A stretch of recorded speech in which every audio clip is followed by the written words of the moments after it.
All right. Well, long time no see, everybody. This is the 9th episode of the Blue Ox Running Podcast. We are kicking it back up after being off for, I don't know, 8 months, 9 months? I think the last one we did, which was episode 8, was back in December before the craziness of 2020 hit. And we're going to get into why we maybe haven't been posting on the podcast. We do not have a guest today. Alicia and I essentially want to talk through what this year has looked like for the business, for our family. I'm sure everyone out there also has some similar stories, but we wanted to share. We've been asked kind of how business is going, how a small business continues to move through 2020.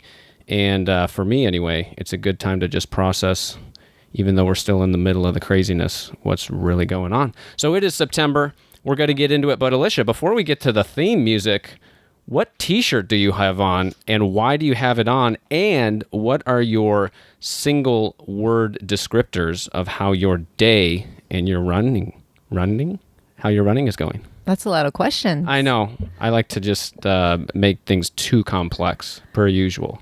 I am wearing Hickson, which is a race in the La Crosse area, a trail race. That was my last race, wasn't it? Yeah, that's the last one you ran. So we're wearing our race t-shirts like all week this week because it is kind of the virtual Eau Claire Marathon fall race week this week. And this is our surprise video for Friday.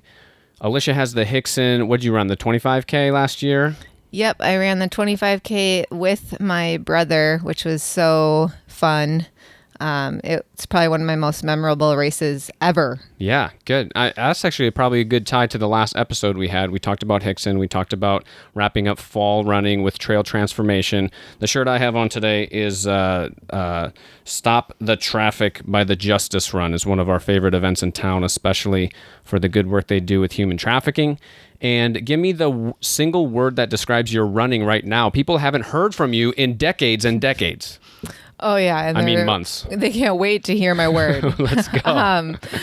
I will say cross train. Oh, cross train. That's a different word. Okay. Well, what's the single word that could wrap up the last 9 months of your whole life, non-running? Oh, gosh. Just one word. All of 2020 into Alicia's heart, soul, mind, and life right here in the single word. Slothy. Slothy. That's on your coffee mug. All right, we're going to get going after the theme music here. So what's your spring running goal? Qualify for the Boston Marathon. Claim the beer mile title. Training for a triathlon. 20 minutes again in a 5K. To run happy. Balance running and family. Finish Grandma's marathon. To not die. Fast. Or slow. Let's go! Fast or slow? Let's go! Fast or slow? Let's go!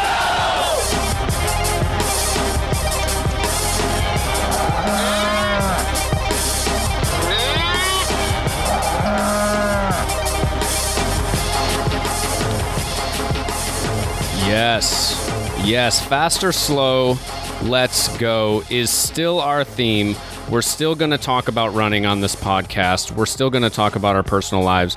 But fast or slow, let's go is still our theme. We are doing group runs. They are meeting outside. We didn't start that up until actually very late in the summer. And we took a long hiatus off for that with COVID. And it's kind of overwhelming to just wrap up everything that's happened since the last time we did the podcast. So we're not going to be able to touch on every single thing. But we did want to walk through kind of just the seasons of change that happened primarily starting, in that February to March timeframe. The store being shut down. Say that 10 times fast. And then we were able to reopen in May. And then we've been doing kind of our normal operating business here. It feels a little different with school year starting. We have 3 kids, so there's a lot of change and a lot of differences. I'm sure that everyone else can kind of relate to as well. And let's just jump right in. Alicia, how was February for us with the store? Do you remember back that far to February before anyone knew how crazy it was really, really going to get in the United States? No. It's all a blur. Okay, let me remind you.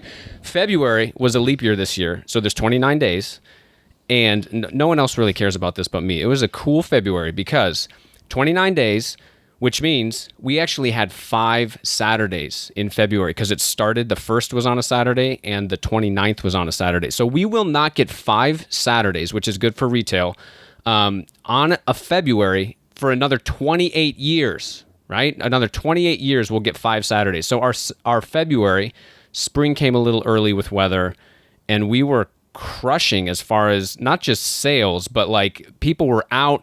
It felt like March kind of came early, which is normally the big month where people get out and run a lot. February, people were moving and grooving, and it felt like spring already. March was coming in, and then all of the COVID shutdowns started to happen really, really quickly. What's the first thing that you remember like shutting down? Not even just with our store, but like in general. Yeah, we met some family for a birthday like halfway. And on the way home, like it was this huge deal that the NBA wasn't going to happen. Yes. Well, we had tickets to go see the Bucks. Right. Like I was shocked. I'm like, what? It's not happening? Like, this is nuts. I mean, I remember later that week, like on the Saturday, I think we met one of our nieces and their family, on like a Tuesday or Wednesday, and we still had tickets to the Bucks game in Milwaukee on that Saturday. And there were kind of rumors of, maybe one team at a time was shutting down their season, or the NCAA tournament. There were rumors that spectators weren't going to be there and things like that. And then within that 24-hour period, we got home from that traveling time. The president spoke, and then things just started shutting down like really quickly. The whole tournament's done. The whole NBA's done. It goes from one game to one team to the whole league. And then, of course, we had to shut the store down as well. In Wisconsin, there was shelter in place, essentially. They called it safer at home orders. And I remember even that being super sudden. So we have 3 kids in school, and the governor came out on a Saturday, maybe a Saturday or a Friday, because some other states were shutting things down. And our governor met with a couple other governors and basically said, we're not going to do that. We will prolong any kind of action like that indefinitely. And then they came out on the next Monday and shut the state down. So everything was happening super quick. No one's really been through something like this in our lifetime. And it was pretty jarring for the store, if you recall, or maybe you're just trying to black out that part of our life. What's the main difference that happened? I mean, obviously we couldn't have people in the store, but what do you remember about the way we did business changing in that first weeks in March? Yeah, we shifted everything to as much online as we could, and that even includes like talking to customers over the phone, right, or email or whatever that is. So like I remember you would still come down to the store like to be here and just have quiet, but like there are so many people calling because you can't come to the store. Like that's not weird, but lots of people like interacting that way because you can't come in. So like I'd be like picking up the phone at our house, right, and Alice would be like running around in the background and like trying to talk with someone while still at home. I remember juggling all that. Yeah, but I mean, eventually we brought our store computer that has our whole point of sale system on it home. I would bring that. I'd actually bring that home every night. Like I would just be carrying a computer. I felt like a thief, by the way. I was just in and out of a business. The downtown was kind of like deserted, and I would just be like carrying computers around and carrying equipment and getting our credit card processor like in my backpack. And we were taking a lot of stuff back and forth from the store to our house. And you're right. Like we had it set up where the phones would ring here at the store. They'd also ring at home. And it was kind of a matter of who's on the other line, who's able to pick it up, who's chatting with someone, who's doing sale on the work computer as opposed to our personal computer at home.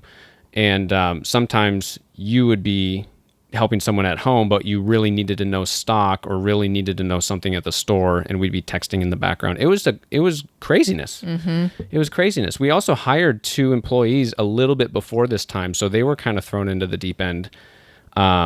Just doing business a totally different way.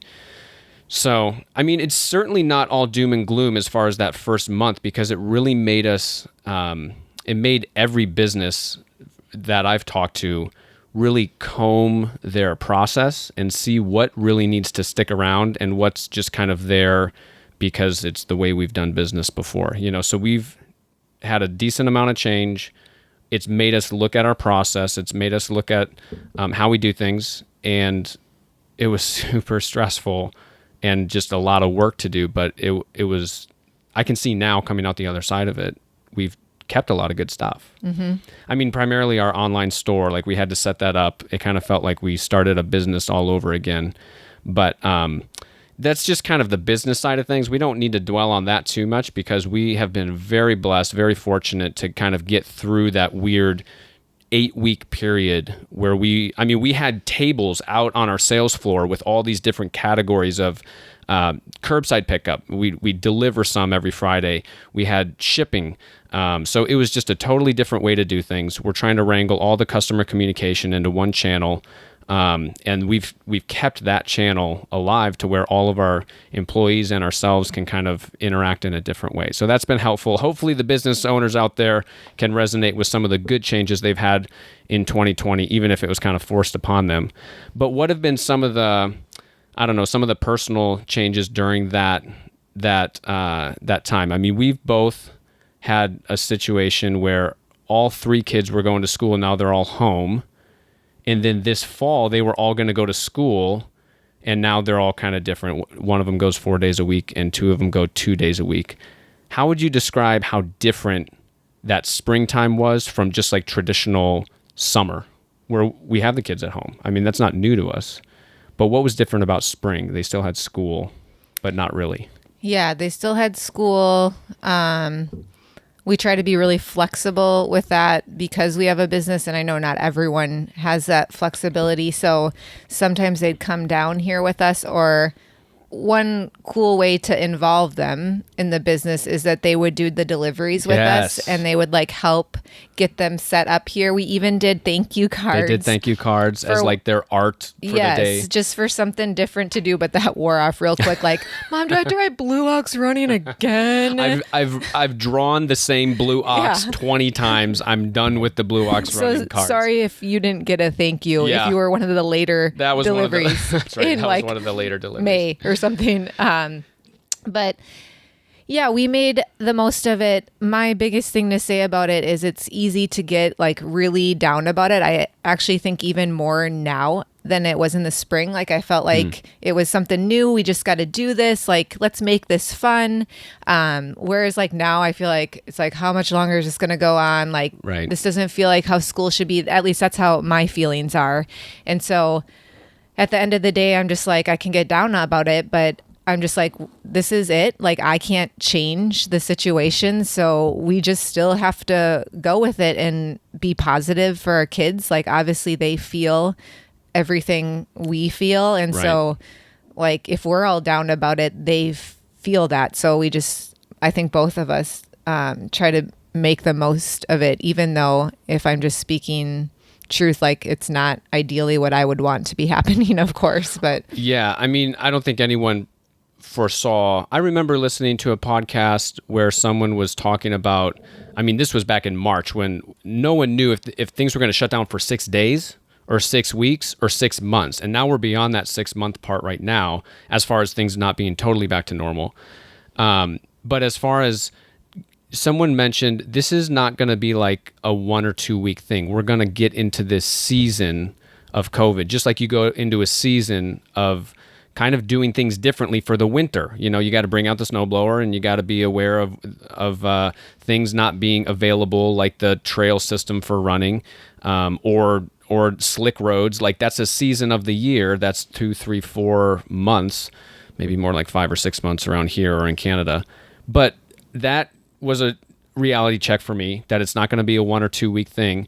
But now coming out of it, I mean, I don't think anyone would have realized at the time, oh, we're going to reschedule the Eau Claire Marathon for the fall. We're going to reschedule Boston Marathon for the fall. And even those are going to go virtual. Mm-hmm. Like, it's just been crazy, you know, and rightfully so. Right now, I don't think it's smart to have those big groups, but from those early days, it feels crazy and weird to be in the spot we're at now, we've always targeted like this fall 2020 year as the fall that all three of our kids go to the same school. Our youngest is now in kindergarten. Our oldest is in 5th grade. We have one in the middle. And, every year has been different with their schooling, with what buildings they're going to, and our family rhythms. And, God knew this was going to happen, but we certainly didn't, as far as it being even more complex with our schedule. How complex is our schedule right now, Alicia? Could you tell me what we're doing every day of the week? No, I feel like I 'Cause try I to, can't. I know I try to I gotta, explain like, it take to notes. someone like our parents, or Yeah. so they can like plan if they want to come, or Right. and it's just like it's so hard to No. keep track of. I know. No, it's tough. And we're not the only ones out there. Right. We do have flexibility. We realize that I talk to my friends. I talk to people in other states, in other counties that have either more or less restriction on their workplace. And I know that us talking about it, we have this little podcast and this little business here where we can share out, but we know that mostly everyone has been impacted the same, if not more than us. And I was going to say, when we were shut down, I think the hardest thing for me on a business side of it was not being able to fit Yes. people. I mean, like, because we still had people, of course, that like need shoes or having foot pain, and all they want to do is get out and walk or run. Right. And I'm trying to communicate with them in an email about their like plantar fasciitis, Right. or like where you realize how far a face-to-face conversation can go, of just sitting down with someone for 5 minutes and being able to get a read on them and what's going on, versus back and forth with email. Like, I really think I took that for granted. So even when we were able to fit someone like out on the curb, like those first couple days that we could slowly reopen, it was like so refreshing to talk with someone and get them the right shoe.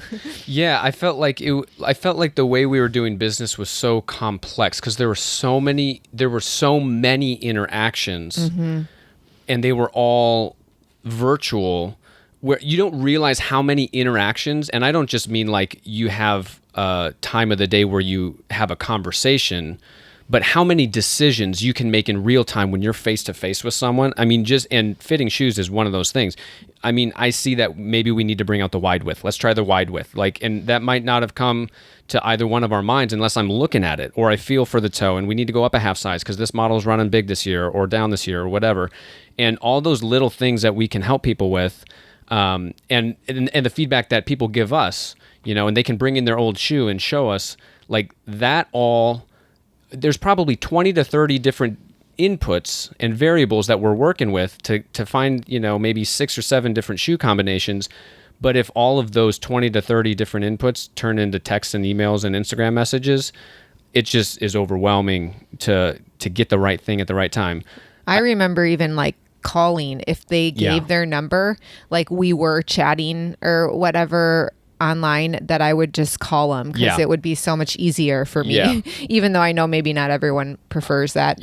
But I know. And I know a lot of my teacher friends now kind of feel the same way. It's like there's all these different ways to get in contact. We're super connected, right? We've got all these online platforms and social media and text, and all the teachers have a different way to email or text. And it's better than nothing, but it still is not a good substitute for just face-to-face with that kid for 5 minutes. Like we can process of elimination, just knock out a lot of barriers there. And the one thing I remember when we started to open back up was, I think it was Emma actually. Like we had a backlog of people that were waiting for us to open so they could be fit. So I remember when we opened up our doors, even having 5 or less people in the store, I mean, it was busy. It was busy, especially for those first 2 weeks where people waited and we took the social distancing precautions and we were sanitizing and all that. And Emma went through like 4 fittings in a row, just like it felt like a Saturday, but she was only doing one at a time. And she gets to the back and I was expecting her to be like, oh man, like I'm kind of getting used to, being on again and not just typing or not just calling people. But she was like, man, I miss this. Like this is more fun, but it's also just more effective. Like I just knocked out what would have been a whole afternoon of virtual communication in 20, 25 minutes, So it's been a pleasure. I mean, people ask all the time, how's the business doing? A lot of times people mean, like, how is it doing with cash flow and money and all that? And we'll just put it out there. Like, we're pretty transparent about this. We are very blessed. The support of the Eau Claire and Chippewa Valley community has kept this business afloat. It's not anything that we're trying to do behind the scenes and any new website that we're putting up that keeps a business afloat. It's what our customers do to support us. And we have essentially gotten through 2020 in a really good way. We're going into our 4th year of business now. Our birthday's coming up here pretty soon for our 3-year anniversary. And things are as good as ever. I'll just put it that way. We're super blessed. We are in the middle of changing over some employees that finished getting a full-time job in Madison. So we're replacing one there, and we are on growth. So big shout out to our bank. Northwestern Bank is a very local kind of smaller bank, just like we're a smaller business, and they are super agile, just like we're agile to make changes. I don't think that anyone was working harder during those COVID weeks and months than the bankers trying to figure out everything that was changing with the government and the loans and the PPP and all this stuff. Like Tracy Smiskey and the crew up in the Altoona and the Chippewa Falls branch, Northwestern Bank, have been huge partners of ours, and they support us just as much as our customers. So thank you for that. And we are currently refinancing our house with them. Back to the personal side, that was my segue. Business banking, personal banking, Northwestern Bank does it all. But personal side, Alicia, what has your running looked like through all this? You've just been running like crazy, just loving it, and just super excited that your first marathon got canceled, right? Oh, yeah. Just super pumped. No, I feel like I've talked with a couple people in the store who can really relate to this. So I was signed up for Grandma's first marathon ever, like in the groove with my training. That got canceled. But to make this short, so I just continued to train because I'm like, well, I'll just do one in fall. I was looking at doing Whistle Stop or Right. Twin Cities. So I continued. I backed off a little bit, of course, because I had all these months before fall came in summer. And I hate running in the heat. It's my least favorite season to run. So what happened is I just kept running. And in your training cycle, typically, you would have a race, at least me, or what I think is healthy to do in training. You have a race and then you like back off a little bit because you did this big effort. Right. And so I just never did that. So I think my training was just like month after month. So I started to get like a little hip pain and things like that. So what I've done is really back off. I'm running like 3 times a week now. And that's why my word was cross train, which mine is so minimal. I really try, but it's hard. So like at the end of my run yesterday, I did 3 sets of lunges just to try to strengthen the hips because that's where I felt like I had a little bit of pain going on. And shout out to Dr. Kurt, who's coming to group run tomorrow. He dry needled me a couple times. He was great. So he really helped with that journey there of healing my hip. And so now I'm just trying to make running fun. You know what I mean? Because whenever you do anything too much, when we haven't had any of these races, that can even bog you down. So I just still want it to be enjoyable, not too much until we know when things open back up. Because I personally did not want to do my first marathon virtually. So I didn't even have that as an option, which I know a lot of people did their races virtually still.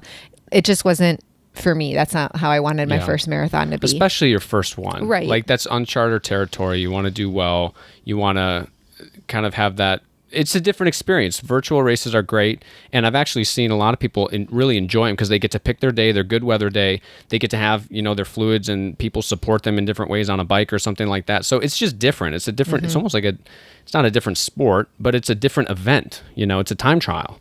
And I actually got really excited about the idea of doing a time trial when I thought the race that I'm going to do later, I thought that it might be canceled. I didn't know. And I kind of had a backup plan, but from all latest news and speculation, like it's still on. So actually I did have a race that was canceled.